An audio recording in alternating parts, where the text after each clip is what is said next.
നമ്മുടെ ഈ യാത്ര ഏറ്റവും പ്രസക്തിയുള്ള ഒരു യാത്ര ബഹുമാനപ്പെട്ട സതീഷ് ചേട്ടൻ നയിക്കുന്നു. നമ്മൾ ശരിക്ക് സതീഷ് ചേട്ടൻ എന്ന് വിളിച്ചാൽ മതി, പക്ഷെ ബഹുമാനപ്പെട്ട എന്ന് ചേർക്കണം എന്ന് സർക്കുലർ ഇറക്കിയ ഒരു സംസ്ഥാനമായതുകൊണ്ട് നമ്മള് അത് ചേർക്കാതിരിക്കുന്നത് ഒരു നീതിയല്ല. ഈ യാത്ര വൈക്കത്തെത്താൻ ഉദ്ദേശിച്ചതിനേക്കാളും അല്പം വൈകി. പക്ഷെ വൈക്കത്തിന്റെ ഒരു വലിയ പ്രത്യേകത, വൈകി വരുന്നവർക്ക് മോക്ഷം നൽകും വൈക്കത്തപ്പ പരമപ്രഭു എന്നാണ് നമ്മൾ വൈക്കത്തിനെ കുറിച്ച് എപ്പോഴും പറഞ്ഞു കേൾക്കാറുള്ളത്. ആ മോക്ഷം ഇത്തവണ വൈക്കത്തിനുണ്ടാകും എന്ന് ഞാൻ ആത്മാർത്ഥമായി പ്രത്യാശിക്കുന്നു. മാറട്ടെ. യാത്ര തുടങ്ങി കുറച്ചു ദിവസം കഴിഞ്ഞപ്പോ മറുപക്ഷത്തുള്ള ചില ആളുകൾ പറഞ്ഞു, ഇവിടെ ഈ യാത്രയില് പുതുയുഗ യാത്രയില് വേദിയിലും സദസ്സിലും ഒക്കെ ഭയങ്കര ഉന്തും തള്ളുവാണ്, അതൊരു പ്രശ്നമാണ്. സാർ, ഇവരെന്ത് നടത്തിയാലും ഒഴിഞ്ഞ കസേര മാത്രമേ ഉള്ളൂ എന്നുള്ളത് നമ്മുടെ കുഴപ്പം കൊണ്ടല്ലല്ലോ. ഇനിയിപ്പോ അവിടെ ഉന്തില്ലെങ്കിലും തള്ളിനൊരു കുഴപ്പവുമില്ല. നല്ല തള്ള എല്ലാ ദിവസവും പലതരത്തിൽ തള്ളിക്കൊണ്ടിരിക്കുന്നത് നമ്മള് കാണുന്നുമുണ്ട്. ഒഴിഞ്ഞ കസേരകൾ എന്താന്ന് ചോദിച്ചപ്പോ പറഞ്ഞു അത് മുഴുവൻ AI ഉണ്ടാക്കിയതാണെന്ന് പറഞ്ഞു. ശരി, 100 പേരല്ലേ ഭക്ഷണം കഴിച്ചുള്ളൂ, ഇതിനെങ്ങനെ 500 പേരുടെ ബില്ല് വന്നെന്ന് ചോദിച്ചപ്പോ അതും AI എന്ന് പറയുന്നു. എന്തായാലും AIക്കെതിരെ കേസെടുക്കാനും പറ്റൂല, എന്ത് ചെയ്താലും AIക്ക് കിടക്കപ്പുറത്ത് ഇല്ല എന്നുള്ളൊരവസ്ഥയിലാണ് ഇപ്പൊ എല്ലാ കാര്യങ്ങളും മുന്നിലേക്ക് പോയിക്കൊണ്ടിരിക്കുന്നത്. ഈ യാത്രയുടെ ഏറ്റവും വലിയ പ്രസക്തികളിൽ ഒന്ന്, ജനാധിപത്യത്തിന്റെ കാവലാൾക്കാരായ ജനങ്ങളുടെ മേൽ ഒരു പാർട്ടി വ്യക്തി സ്വാതന്ത്ര്യത്തിൽ ഉൾപ്പെടെ കടന്നു കയറി നടത്തുന്ന ആധിപത്യം ഇല്ലാതാക്കുക എന്നുള്ളതാണ് ഈ യാത്രയുടെ ഒരു ഏറ്റവും വലിയ പ്രത്യേകത എന്ന് പറയുന്നത്.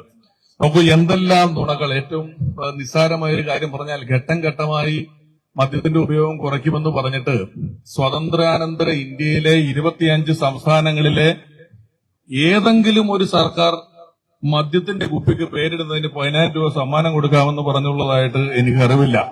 ഇത് ആരോടാണ് ഈ മത്സരം നടത്തുന്നത്? ഇത് ഘട്ടം ഘട്ടമായി കുറയ്ക്കാൻ ഞങ്ങൾ ബാധ്യതപ്പെട്ടവരാണ് എന്ന് പറഞ്ഞവരുടെ മുന്നിലാണ് ഈ മത്സരം നടത്തുന്നത്.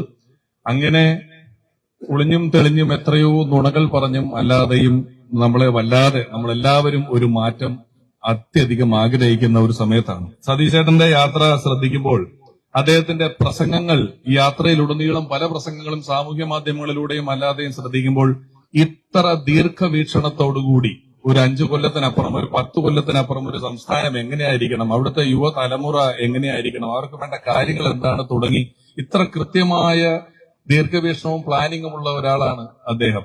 ഇപ്പൊ കഴിഞ്ഞ തവണ നമുക്കറിയാം, അവര് തെക്കൻ കേരളത്തിലൊക്കെ വന്നിട്ട് വടക്കുന്ന് വരുന്ന ഏതെങ്കിലും ഒരു ഇസ്ലാം വിശ്വാസി ചിലപ്പോൾ മുഖ്യമന്ത്രിയാവും. വടക്കൻ കേരളത്തിൽ പോയിട്ട് പറഞ്ഞു ചിലപ്പം തെക്കൻ കേരളത്തിൽ നിന്ന് ഏതെങ്കിലും ഒരാൾ വരും. ഇങ്ങനെ ഇത്രയധികം വർഗീയത, മനുഷ്യ സ്പർദ്ധ പടർത്തിക്കൊണ്ട് ബ്രിട്ടീഷുകാർ പണ്ട് ഉപയോഗിച്ച അതേ തന്ത്രം, ഈ ഭിന്നിപ്പിച്ച് ഭരിക്കുക എന്ന് പറയുന്ന തത്വം ഉപയോഗിച്ചുകൊണ്ട് നമ്മളെ എല്ലാം ഇവർ പല പോക്കറ്റുകളിലാക്കിക്കൊണ്ടിരിക്കുകയാണ്. ഇത്തവണ നമ്മൾ ആ കെണിയിൽ വീഴുന്നില്ല എന്ന് പൂർണ്ണമായും ഒരു ഉറപ്പിക്കൽ നമ്മുടെ ഭാഗത്ത് നിന്നുണ്ടാകണം. ഇത്തവണ ആ കെണിയിൽ നമ്മൾ വീഴുന്നില്ല. എല്ലാ കാര്യത്തിലും ഏത് അർത്ഥത്തിലാണ് ഇവർ നമ്മളെ എല്ലാവരെയും കണ്ടിട്ടുള്ളതെന്ന് പോലും എനിക്കറിയില്ല. കാരണം ഒരു തിരുത്താൻ ഒരാൾ, തിരുത്തി കൊടുക്കാൻ ഒരാൾ ഇല്ലാത്ത രീതിയിൽ ഇത് അലങ്കോലപ്പെട്ടിരിക്കുകയാണ്. നമ്മളൊക്കെ ഇവർ യാത്ര ചെയ്ത ബസ് മ്യൂസിയത്തിൽ പോയി കാണുന്ന രീതിയിൽ അധപ്പതിച്ച ആളുകളാണ് എന്നാണ് ഇവർ മനസ്സിലാക്കി വെച്ചിരിക്കുന്നത്.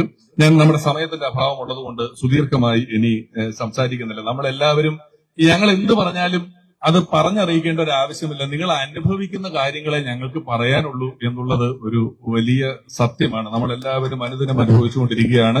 ഈ യാത്ര വലിയ ഉദ്ദേശ ലക്ഷ്യങ്ങളോടുകൂടിയുള്ള യാത്രയാണ്. ആ ഉദ്ദേശ ലക്ഷ്യങ്ങളിലേക്ക് ഈ യാത്ര എത്തിച്ചേരുക തന്നെ ചെയ്യും. അതിന് നമ്മളെല്ലാവരും ഇതിനോടൊപ്പം നിൽക്കുമെന്ന് മാത്രം പറഞ്ഞുകൊണ്ട് എല്ലാ വിജയാശംസകളും നേർന്നുകൊണ്ട് വാക്കുകൾ അവസാനിപ്പിക്കുന്നു. നന്ദി, നമസ്കാരം.